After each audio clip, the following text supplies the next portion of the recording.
আচলতে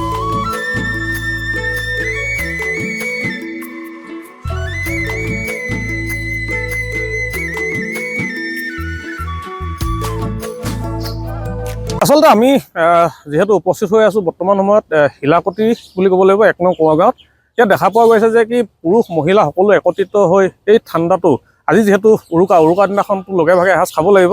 খোৱাৰ মানসেৰে এনেধৰণে তেখেত গাঁওবাসী ৰাইজে বৰ্তমান মাছ ধৰি আছে বুলি ক'ব লাগিব। হয়, মাছ বৰ্তমানলৈকে ইমান ডাঙৰ মাছ পোৱা নাই, তথাপিতো গাঁওখনৰ ৰাইজে অশেষ চেষ্টা কৰি আছে যে কি মাছ ধৰি একেলগে এসাঁজ খাব আজি উৰুকা দিনা। মাছ পোৱা গৈছে এতিয়ালৈকে ইয়াত আমি দেখা পাইছোঁ যে কি সৰু সৰু মাছ ধৰিছে তেখেতলোকে, কিন্তু বৰ বেছি ডাঙৰ মাছ পোৱা নাই। নাই ৰৌ বলি পোৱা নাই এতিয়ালৈকে, কাৰণ কেলৈ তেখেতলোকে নামিছেহে আচলতে।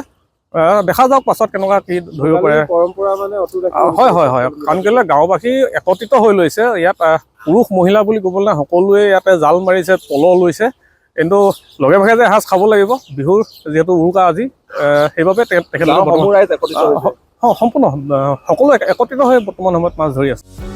যিকোনো খবৰৰ বাবে যোগাযোগ কৰক আমাৰ এই নম্বৰত 9181 307 2221।